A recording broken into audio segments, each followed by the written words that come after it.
Welcome back to Holistic Moms. I'm your host, Shan Wright. We have got a little theme going on the podcast lately, and I have another decluttering, simplifying expert for you to listen to today. This is my friend, Kristina Borseti, and she is an organizing coach, decluttering master. She has her own podcast called Organized on Purpose. It's amazing. Go check it out. She is a mom to one, a wife, and amazing friend, human being. Love her to death. You're going to love her.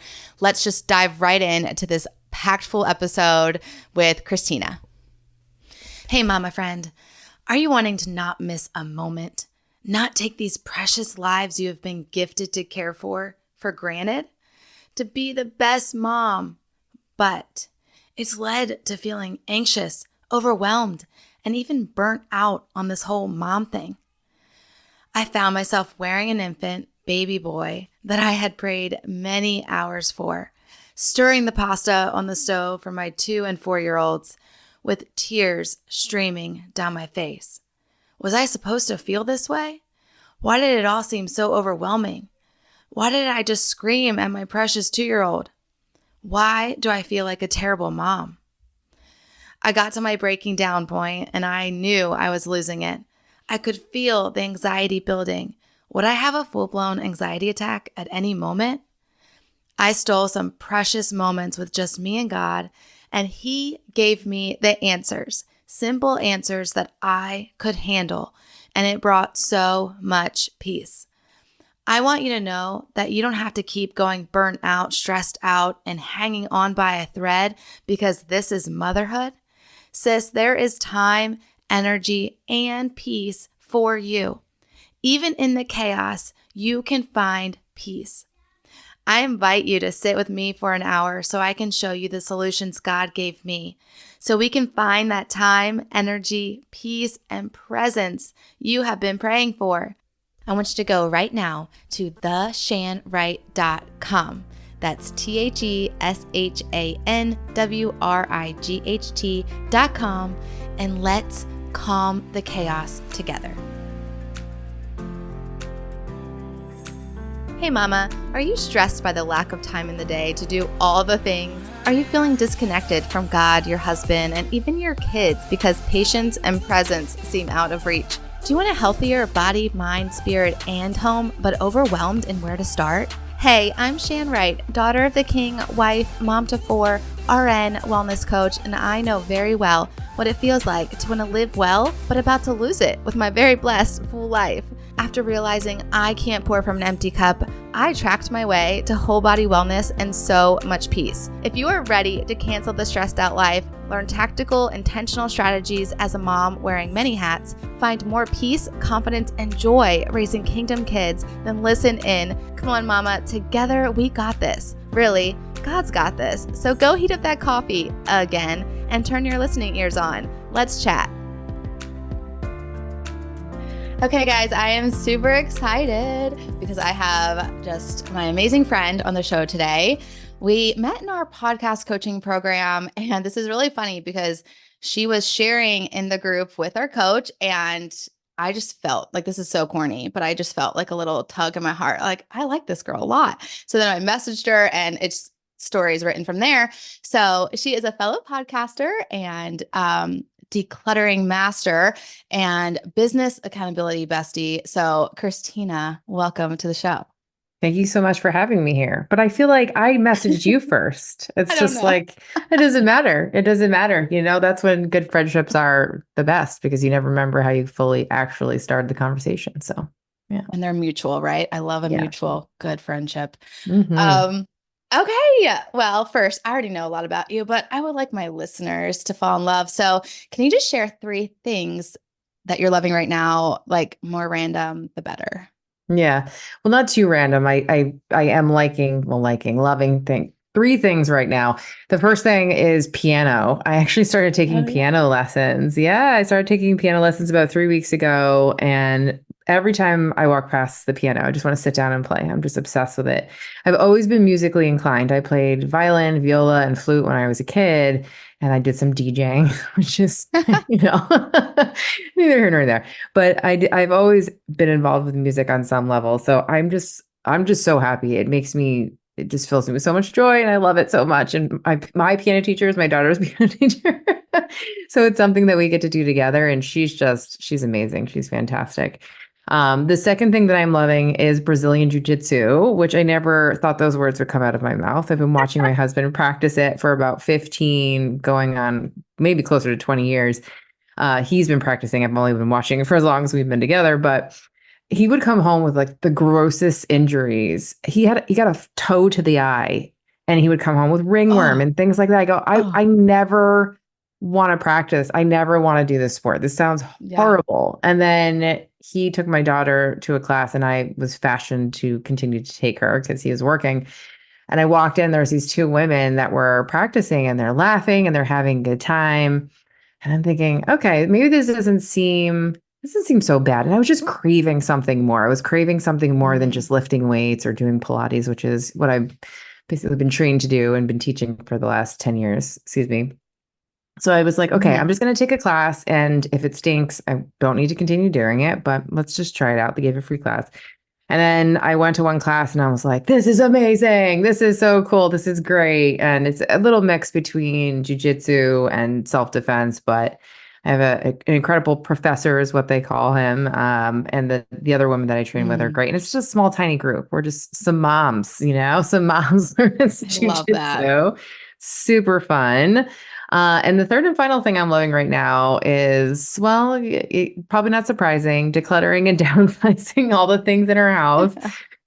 We were away for 3 months living in our cottage on the South Shore of Boston. It's about 800 square feet, and that's probably giving it a little too much.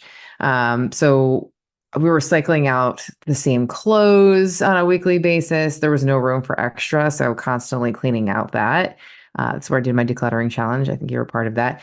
And so when I came back to our house, and this probably the third year, but every year we extend our stay a little bit. So I came back this year and I go, throw it all out.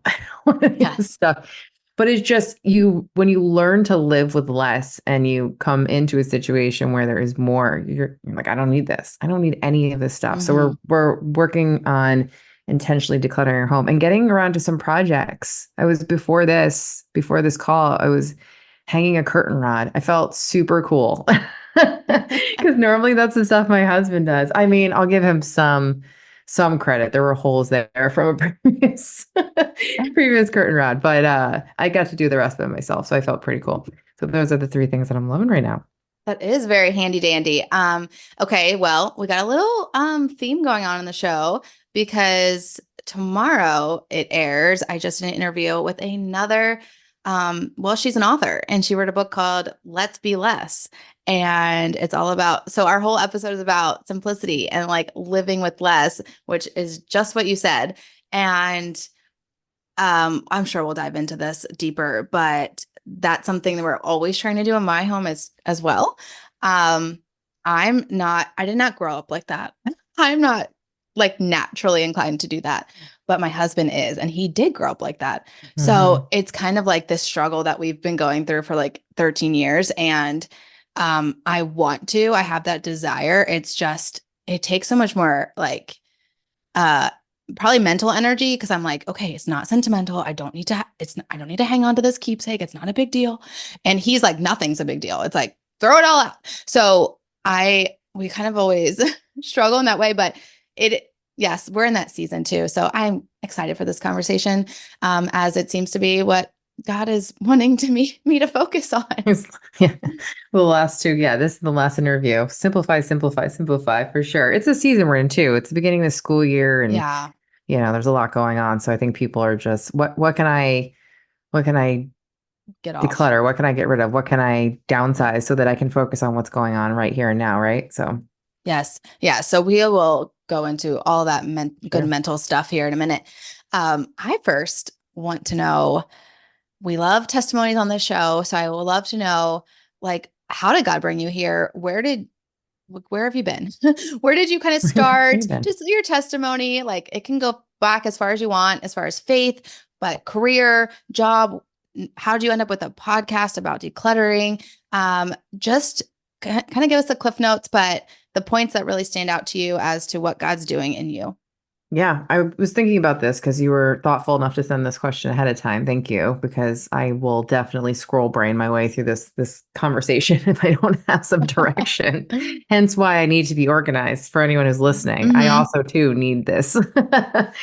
But no, I mean, I grew up, we can talk about, obviously faith involved in how we got here. I grew up going to an Episcopalian church, and it was my grandparents' will and way that I went to church, and I loved it. And I have very fond memories of being in church, but as a lot of kids do, once I was given more free will from my parents, I veered hard left, I guess, right? Left or right, whatever you want to call it, away from being close with the church and with the people of the church. And I went down a pretty dark path for a long time. And I didn't think it was dark. I thought it was just normal. Went off to college, did the drinking thing, did the other things, all the sinful ways or whatever.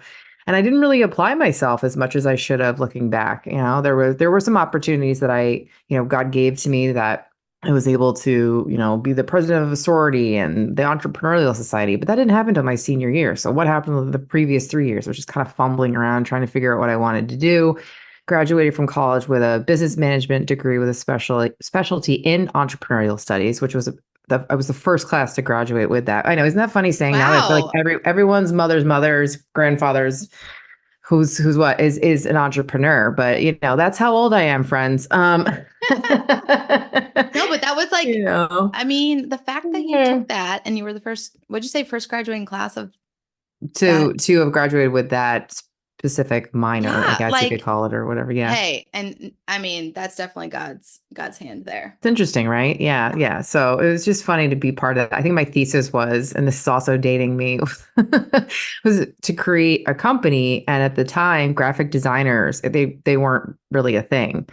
I'm like, do I tell everybody? I was like graduated in 2000. And anyway, so I created this company around graphic design. And so that's just, yeah, that's interesting. Anyhow, so I went out into the world. I wasn't sure what business, what industry I wanted to work in. Worked in a ton of different industries.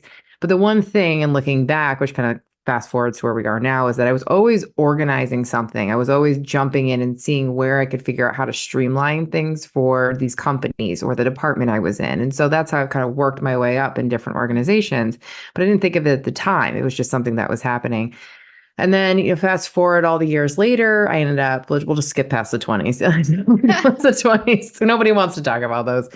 I ended up meeting my husband, and really what a saving grace. Fun story with that is that, I met visiting friends in Massachusetts, and we met, we didn't talk for a while after, and then reconnected. And then is what brought me up here to Massachusetts. And at the time, simultaneously, he was training with our pastor doing Muay Thai and Jiu-Jitsu. And but our pastor was never putting that pressure onto him. Nick knew he was a pastor. He grew up predominantly Catholic, but just being around Mike, Pastor Fernandez, he just was gleaning so much just in the terms of his behavior and how he just seemed so at peace with everything in his life. And that's when my husband started to go to church and started to explore things. And eventually I started to tag along. And that is kind of how that story unfolded, having that faith base in me, and then being curious again, looking for Mm-hmm. something, always wanting and feeling like there was more, as I'm Mm-hmm. sure a lot of Christian women, a lot of other Mm-hmm. individuals who might not be of faith, who might be listening to this, might be feeling that that craving for more, that need for more. And I don't mean more things, but there's just this hollowness in you that I was, those 20s that I didn't want to talk about, those 20s that was missing. And so I started to go to church, and it didn't hit me right away. I wasn't, that is a Baptist Bible believing church. It's way different in terms of how our pastor preaches and the Bible that we study from what I grew up. And I said, I don't know. He's talking to sinners. I'm talking real sinners here, this isn't me.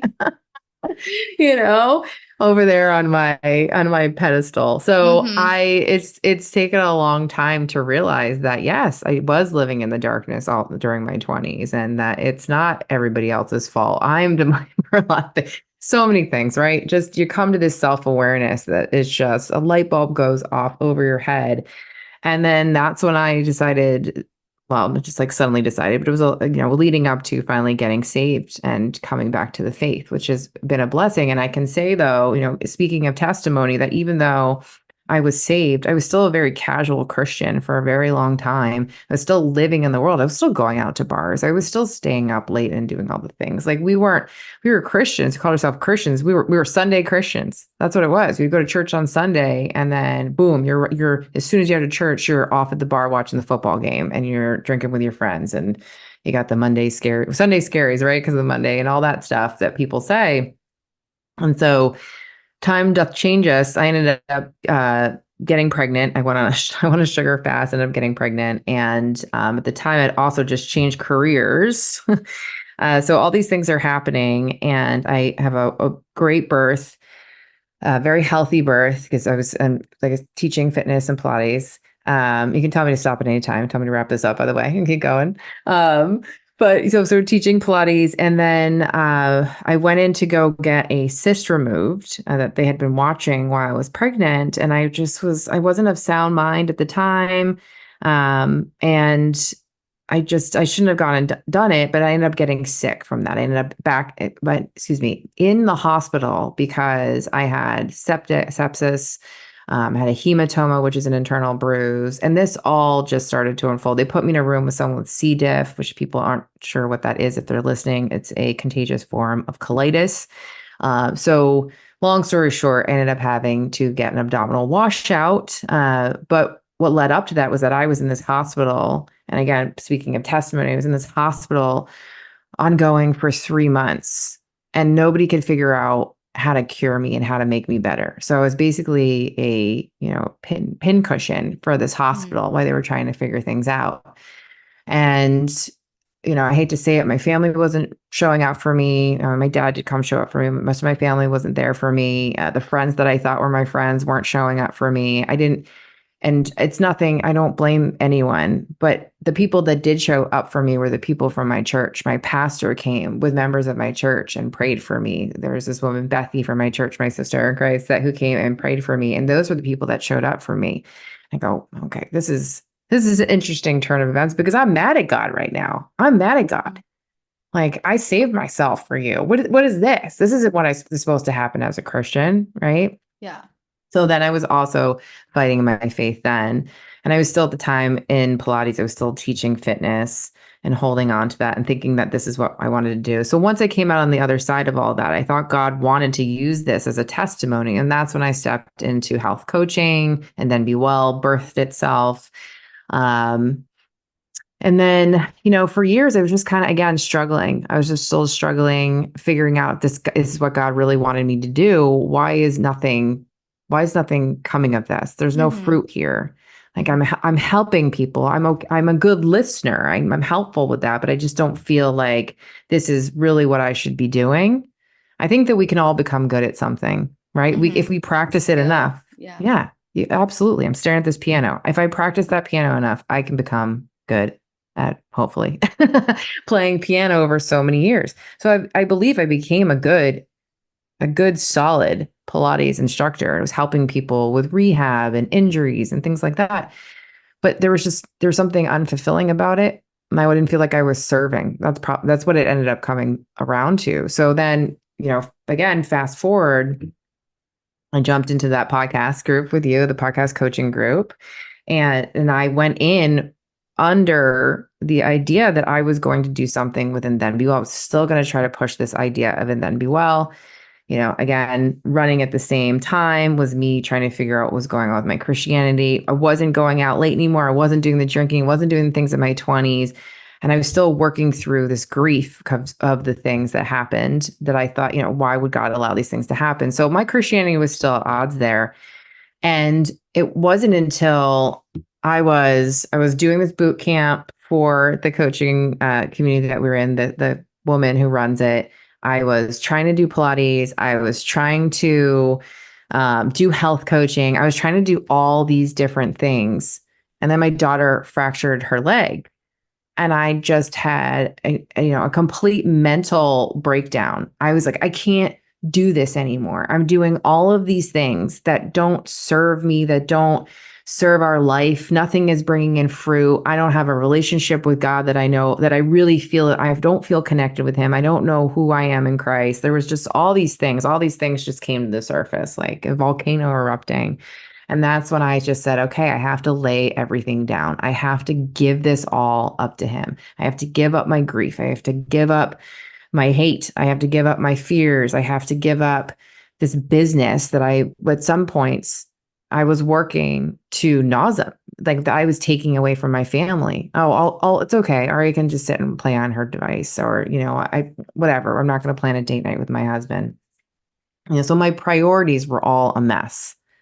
I wasn't putting God first because, as I was saying, like I just didn't have, I didn't have the faith in him. And so I know it's supposed to be the Cliff Notes version. Right. But so after I finally just said, okay, that's it. It's basically waving the white flag. I just gave up. I was like, I just can't do this anymore. What do you want from me? That's when everything shifted.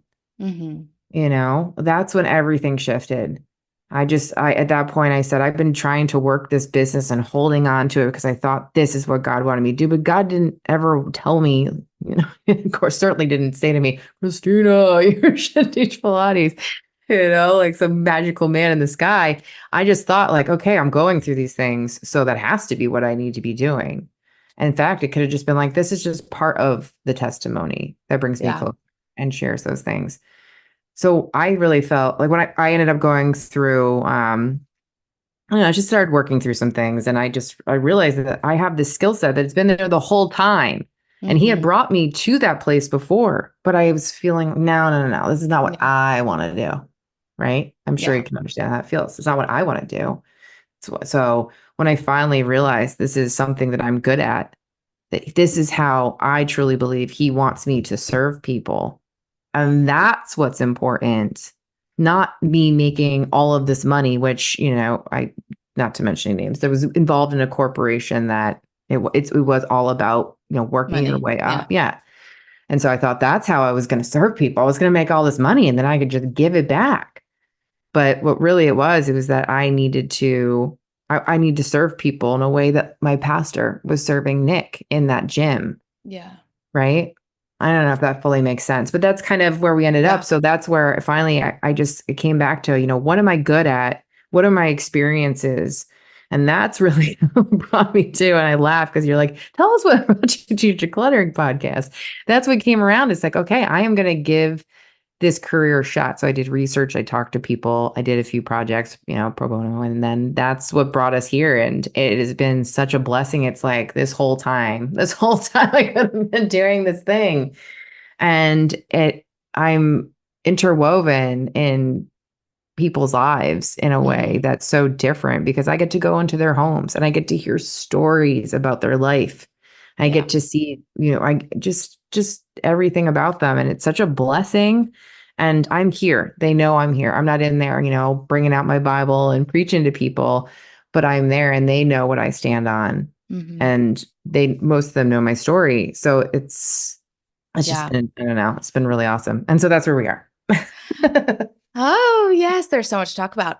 Well, I would say, you could have done this all along, but you wouldn't have the story. Like we can't see the joy without the sorrow. Like you are where you are. You went through all you did for a reason, God's reason. Just to rewind to the very beginning, it was like, you said you were curious. Like once you well, not the very beginning, I guess. It was like when you met Nick and you started, being around this new faith community, it was like you got curious of like there's more.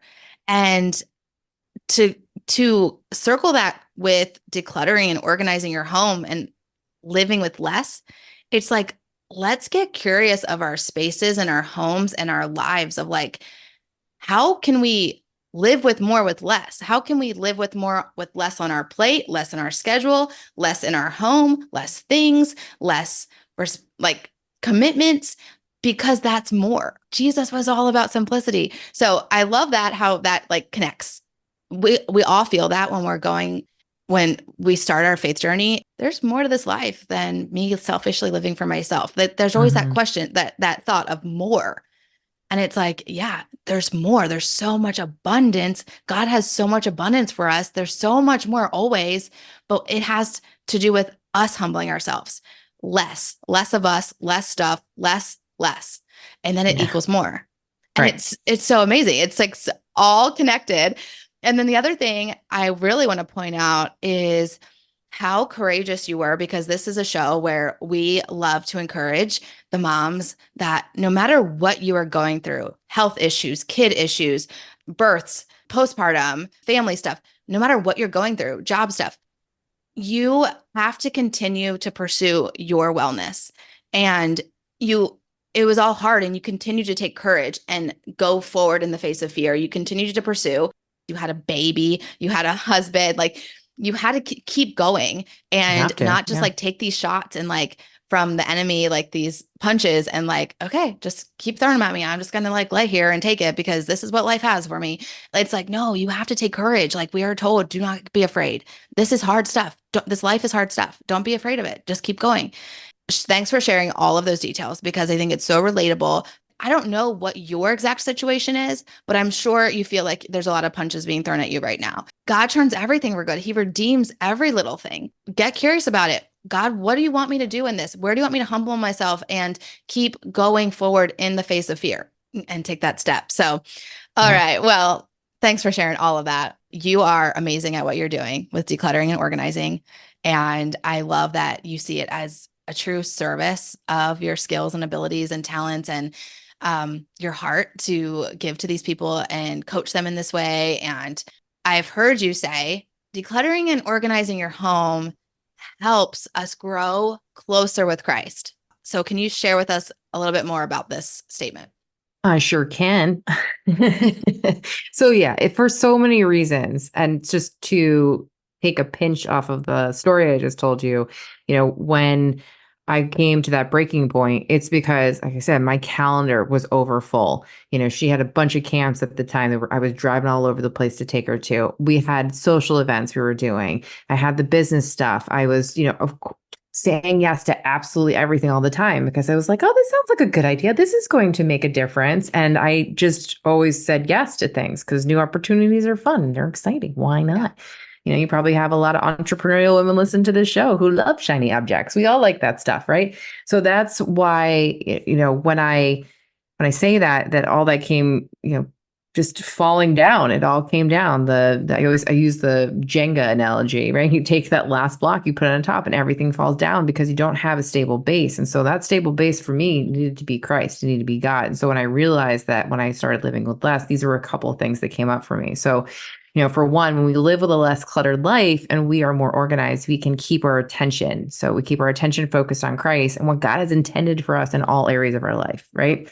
We're less distracted and overwhelmed by inconsequential items and activities that potentially don't serve us. That would be one. Another one would be because of that, we're able to discern more clearly what is for us and what is no longer serving us. So for instance, staying up late and watching Netflix to zone out from a hard day versus heading to bed early, getting some actual sleep, and waking up early to study the Bible, to be in his word, because it is God's word that clarifies our next steps, right? Mm-hmm. So if we're not spending time with him, we're not understanding what he has for us. We don't have that reference book, the Bible. We're still going off our own emotions. So that's going to grow. We're going to grow closer with him through that. Three, I have here also less clutter and organization leads to more time because we aren't cleaning up all the time and leaving things to pile up. Our belongings have appropriate homes. We have systems that jive with our families to keep things well. Therefore, more time is spent with our families on hobbies like piano or jujitsu, right? It also means more time for soaking in God's word so we can understand his character and our identity in Christ and our priorities. And I think I might say this in the future, but when our priorities are all messed up, then, God isn't coming first. And then we're not, most likely, probably not putting our family next. We're probably thinking our career is the next thing or, whatever. I think we can take health over the top too, right? Where we're, next thing you know, we're at the med spa and we're spending all the time trying to, vanity and all those things. So getting our priorities in check. When we declutter our homes and our lives, we reduce our stress. We become of strong mind, regain our faculties, and our mental and physical health can be restored, just like I said. So, because most of the time, right, this clutter is causing us a lot of stress, whether we're recognizing it or not. Most of the time, our eyes go. So I was used to. Do you ever play softball? Did you play softball when you were a Oh kid? yeah, I played Yeah. softball. Yeah. Pitcher. So yeah, nice. I was a catcher. Would have been team. Oh, that'd be great. It's all becoming clear now. Yeah. So I was catcher, played a couple other positions, but my coach always said, just like, you're gonna just throw your eyes go where the ball goes, Mhm. right? So when we're seeing things in our house and everything's cluttered, like internal Yeah. stress, our mind Yeah. is gonna go to chaos. That is internal chaos. And we want to calm the chaos, which actually brings me to the next one. I was going to say obedience. So living with less stuff or simply moderation and being organized is order. God wants order. He is not a God of confusion or Yes. chaos. That's the enemy. So if we're living in chaos, we're living for and in this world, the God of this world. But if we have order, we can be more obedient, building our resilience and mental fortitude to be his strong warriors, right? That's what he's calling us to do. Yes. And the last one I have here is decluttering organizing helps us to honor what provisions God has given us. When we cherish what he has provided, how much more grateful and content we are.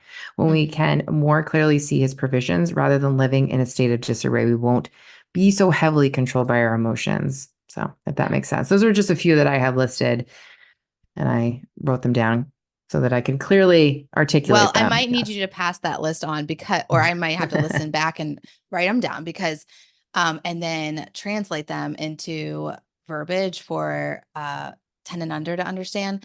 Because my Yeah. kids, we've been having this conversation. I told you ever since the let's be less conversation with Jenna, we have been for years talking about the simplifying Christmas and the less presents, the less activity, like just being like all about getting back to the reason of Christmas.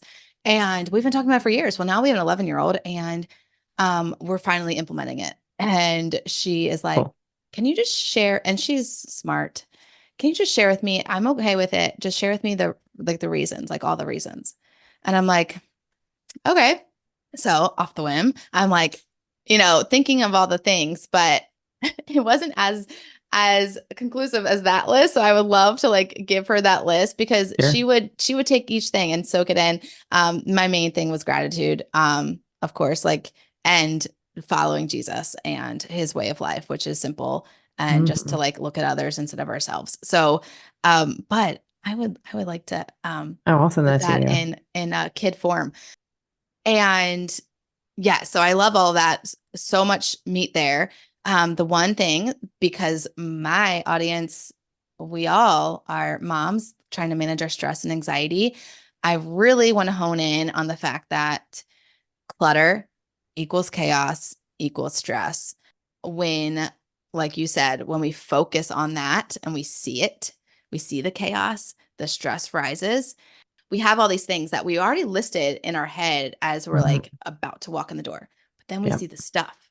And then it feels like, wow, I have way more on my plate than these things that I was like, this is going to take 2 minutes, 5 minutes, 3 minutes. Like we have time to do those things, but then the stuff that we see takes away the time. And then we're all of a sudden left with, oh no, now I don't know what to do because I got caught picking up this thing. So anyways, I've been trying to reduce the stress in our house. And I was talking with a friend about how we need to know what our triggers are and what sets us off. We need to know that the mess is a trigger for most of us. And how are you going to control it? And you can go on a cleaning binge and you can clean Sure. everything and have everything perfect and like you're like one weekend we're just going to do it all. It's going to come back the next day, Monday morning when the kids come or Monday afternoon the kids come home from school and they bring all their bags, all their shoes, all their papers, all their things and you're like, "Wait, I just cleaned for 48 hours. How did this happen?" So, we have to have systems and things in place and tools. That's what I was talking about with a friend. Like we have to have these tools like that we know how to lower the stress in an instant. We know what our trigger is, and then we have to know how to lower it for that exact trigger. So let's talk about clutter. It's a trigger. How can we keep it from showing up and triggering us to this anxious moment all the time? Like, Yeah. give us the Yeah. systems or something. Give you the systems. If it was that easy, we'd all be doing it. I know. No, that's the thing. I mean, every household is going to operate differently. I have one child, you have four, right? So that's going to be, Yeah. you're going to have a lot more stuff than me. Maybe. I don't know. My daughter, I swear, she brings in stuff. I don't even know. I'm like, who does this belong to? Like, what is this? Or they She come in and collects. it's like, Yeah. she's a collector. Yeah. Yeah, I'm trying to work her off the hoarding train for sure. She's going to be a kid because she loves every little thing that she finds. Which clearly opposite of me. I'm like, let's just get rid of it. But I get it. She's cute. She wants to keep the memories. You definitely need to have systems and routines to help those systems operate smoothly. But being able to understand what those are going to be, you're just going to walk in the house and you're going to see the mess and you're like, I don't know, it's a chaos, right? So going back to your statement of, okay, I have this list of things that I need to do when I walk in the house. Walk in the house and do those things. But that is putting on your blinders and doing the things you need to do. The clutter, it will get taken care of. So one of the things I think of is that's daily clutter. That is living, that it's life. You have a well-loved home. You have children, you have a husband, maybe you have pets, and that's amazing. You have all these wonderful provisions from God, right? So honoring those things and think, I'm blessed for this. It's not always the easy thing to do when there's something else going on inside of you, which I'll get to in a second. But can we be thankful for those provisions and recognize the difference between daily mess and what I call retained mess, which is when you let the kids come in and they put the piles down and the pile stays there and then it continues to pile up. And then next thing you know, it's the end of the school semester and you've got a pile of papers that you don't even know if there's anything important in there. Maybe maybe it's mixed in with the mail. Your dining room table, looks like it's tax season, back when everything wasn't digital. So there's a difference between those two. Can you be okay with daily clutter and not allow it to become retained clutter? If it has become this retained clutter, this is just starting to build and build and build, that's when you need to take a pause, press pause on what's going on. You have to find time to go through that mess. That's step one. Step one is going through that stuff. What are you going to keep? What needs to get processed? Just this, for the example of paper, what needs to get taken care of? Does anything in here need to get organized? How are you going to organize it? Is it something you can just take a picture of and put it into a digital catalog? Or is that something where you have a filing cabinet? It sounds like a lot, but once you get through it the first time, just like as I was saying earlier with any skill set, there's that period of time you're growing, you're learning. Once you get through that, every single time thereafter is going to be easier because now you understand what you need to do, this processing that you need to do, right? If you don't have a way to process and get yourself into, this is that routine of the paper comes in the house, then this is what happens next, et cetera, et cetera. If you don't have that, right, that's where that stress starts to build up because you don't know what you need to do.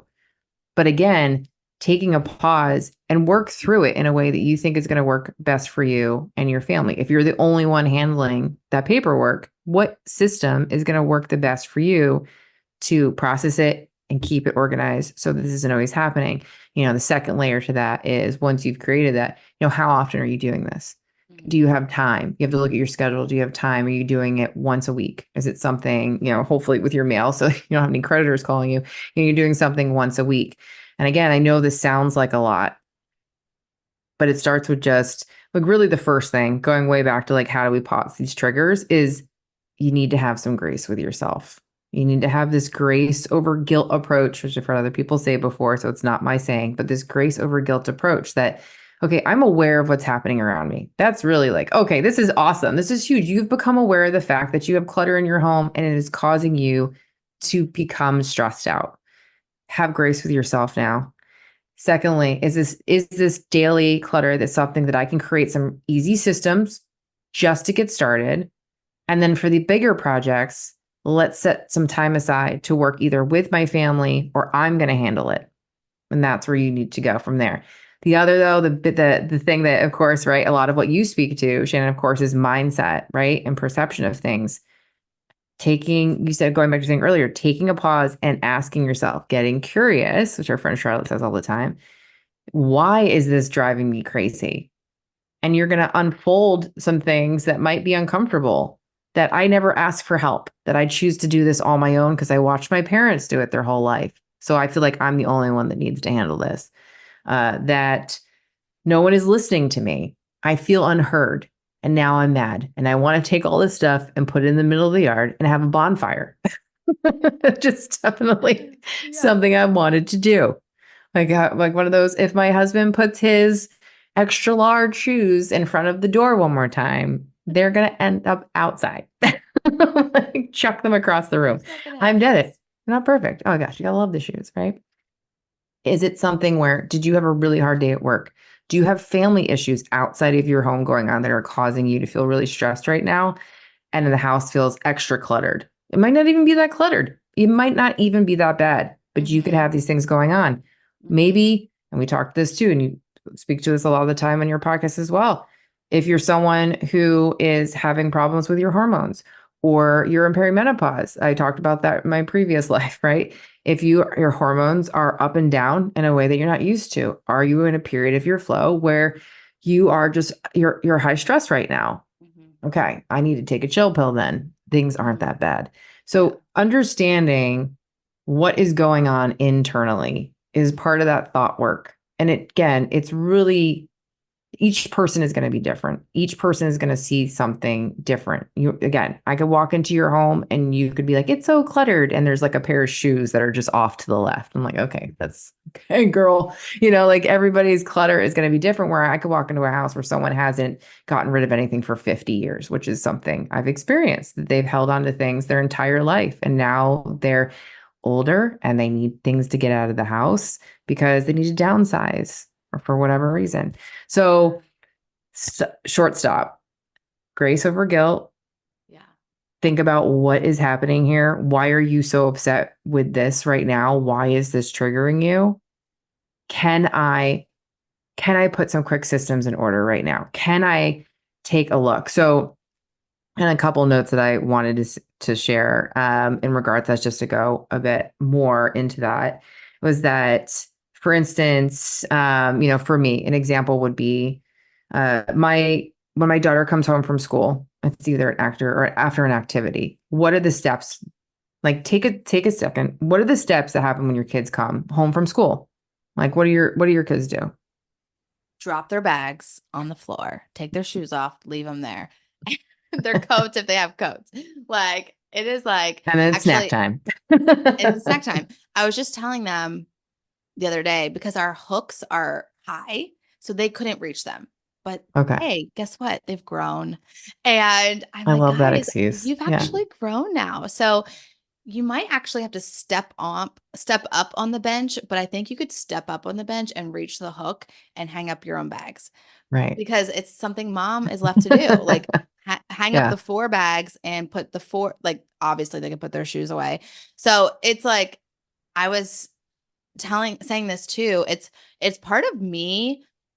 We're always in a position of parenting. Apparently they haven't learned that thing yet. And Right. it's my job to teach them. Mm-hmm. Instead of getting frustrated and irritated and stressed out about it, it's like, they don't know this system that I want to implement. So how can I help them and coach them through helping me with this? Because they are old enough, they are capable, and it's something that I have to teach them, because my brain is older and more mature. So Exactly. I need to take the time, the 2 minutes, to be like, hey guys, let's center around the mudroom right now. Can you tell that's like my pain point? Center around the mudroom right now, and let's all practice stepping up on the bench with our bag, because it can be a little heavy, but if it, with our bag and hanging it on the hook, and like watch them do it. And then like then it would be over. And then persist. Yeah. Because that's what I was going to say. In the same thing with mine, I was like, this is what I tell her as we're pulling into the driveway. What is our routine when we get through the door? Which sounds like, oh gosh, this sounds boring. I just want to live life. I get it. But we're going to walk in, we're going to put our shoes in the basket. The The knapsack goes into the kitchen. We empty out the knapsack. We put away, I try to take charge of the lunchbox and stuff right now. She takes out her homework, does her homework. Then there's that routine. The backpack gets hung up for tomorrow. The homework will go back in. There's a place for the lunchbox.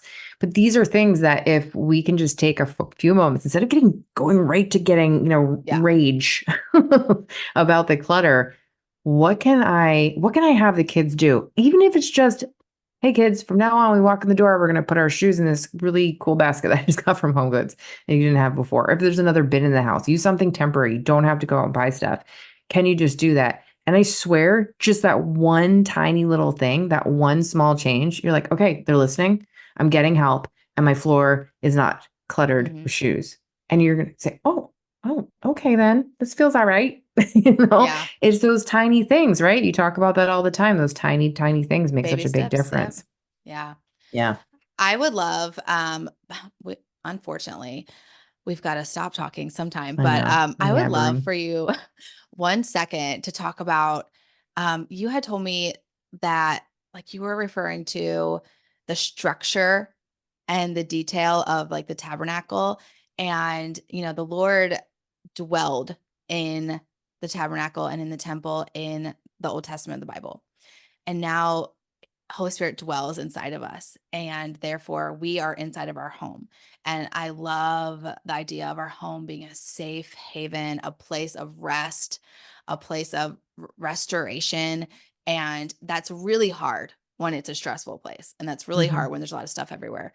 And so can you talk just for a second about how when like the Lord is with us in our home and in our bodies, and how we can recognize that with less stuff. Does this make sense? Less stuff. Yeah. I mean, I was reading the Old Testament and I was reading through the tabernacle. And I remember the first time I read through it, I was like, oh my gosh, give me another cup of coffee. I hate to be rude. I'm like, why is this necessary? Oh my gosh. I know, it's like watching someone hang curtains, as I was just doing. And so I'm going through this. And then the second or third time I read through it, I'm thinking, this is incredible that God gave such amazing detail, right? To how he created this place that his people could go and honor him. So many things came up for me with that. One, that now with the Spirit in us, we are this tabernacle, and the details that went into making each of us. Like, how powerful is that? How awesome is that? That's amazing. Right? And that we have this Spirit that does not want to be grieved, and that we just want to pour into. And how are we doing that if we are just, our life is cluttered and our thoughts are cluttered and our homes are cluttered? I mean, it's a very tangible thing, but there's so much more. There's so many more reasons for why that's happening. And our home, as if this is the place where the spirit of our family, the spirit that we all have in my family, we all have a piece of the Spirit or inside this tabernacle. If our home can be a tabernacle, we go, we honor God. It's a place of peace. How can we honor God more in our home? It's just a question to ask ourselves too, as we're working through cleaning up our lives, essentially cleaning up the mess and the stress. Love that, because it's like we want less stuff, but the detail is still there. The detail of the tabernacle was not cluttered and messy, but it's so much detail, routine and order, and structure. And it's like, same with like a kid. Remember, like when your kid is like a toddler and running around crazy, all of the parenting books and all the doctors and all the therapists tell you he needs structure. She needs structure. She needs routine. That's the same with our home. Like if it feels out of it, it doesn't need more stuff. It doesn't need more bins. It doesn't need more organizing things. It just needs more structure, and everything has a detail to it, that it's like, it's for a purpose. It's made for a purpose, and we are living in it for a purpose and with a purpose. And that purpose can sometimes be rest and restoration. And we can't have that if we're constantly stressed about all the stuff. Oh my gosh. Yes. Yeah, I know. If you want your home to be a haven. And then the other thing I just wanted to tail on that, and kind of just before we wrap it up, just to go back to, we're talking about triggers and stuff, like progress over perfection. Everything is not supposed to be perfect. Why we did speak about, our bodies being the tabernacle, and there was so much order and so much restriction in how that process of walking into that tabernacle was handled. God knows that we're imperfect. Yeah. God knows that we are flawed. And so we don't want to go so far in creating homes that are too perfect. I think white carpets and white sofas, and the kids can't sit on anything, and everyone has to do this at this time. Like, don't stress yourself out in that way to get things to be so ordered, because that's the other side of it. Yeah. What I'm trying to, I guess, for the lack of a better word, is preach, is moderation. Your life, we want to live in moderation in all the things, so that we can do the things that God has put us here to do. He never wanted us to live in just having so much. I was just like, I was reading in Joshua this morning, and just about, is his name? Oh gosh, don't kill me. Akah. I know. He was the tribe of Judah, and they went into Jericho to siege the city, and he took of the first fruits. He took from the city. And what happened to his family? Right? They got stoned and burned.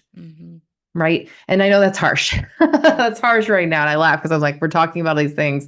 And then I'm like, let's talk about stoned and burned. But just to say, like, God does not want for us to have so much that detracts from that man didn't believe in God, right? He didn't believe in the faith of God. That's what the point is. Yeah. Right. And it distracts from the blessings. It distracts from the blessings of the things that he actually wants to give to us. And back to Christmas, like, if we have so much and we're given so much for Christmas and so many presents, what are you honoring? Yeah. We're not appreciating the actual things that it's hard to have a heart of gratitude in that situation. So, yeah. All right. So much. And, all right. Well, this is great. Thank you. We need to share where they can get in touch with you and learn all the other things, because there's so much more that you have to share. So, where can they get in touch? Yeah. And of course, I'll share these links so you can put them in the show notes, as we say. But I have a podcast called Organized on Purpose, which you can find on all of your listening channels. And I have a Facebook group. It's just Decluttering and Organization Made Easy. Pretty simple. That's where I'm at right now. Keeping it simple. You are. I love it. All right. Well, this has been amazing and fun and all the things. So thank you so much for being on the show today. Thank you too. This has been a blessing. Hey, Wellness Warrior. I pray that blessed you. And if so, it would bless me big if you would write a 5-star review and subscribe on Apple Podcasts. Not only would this make me super happy, but it will allow for others to find this show too. Also, I love to chat over on Instagram, so make sure to take a screenshot, share to your Instagram stories, and tag me at the Shan Wright, so I can see it and we can keep chatting and bring other moms to chat with us. Until we get to chat again, mama friend, may the Lord's face shine upon you and give you peace.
Welcome back to Holistic Moms. I'm your host, Shan Wright. We have got a little theme going on the podcast lately, and I have another decluttering, simplifying expert for you to listen to today. This is my friend, Kristina Borseti, and she is an organizing coach, decluttering master. She has her own podcast called Organized on Purpose. It's amazing. Go check it out. She is a mom to one, a wife, and amazing friend, human being. Love her to death. You're going to love her. Let's just dive right into this packed full episode with Kristina.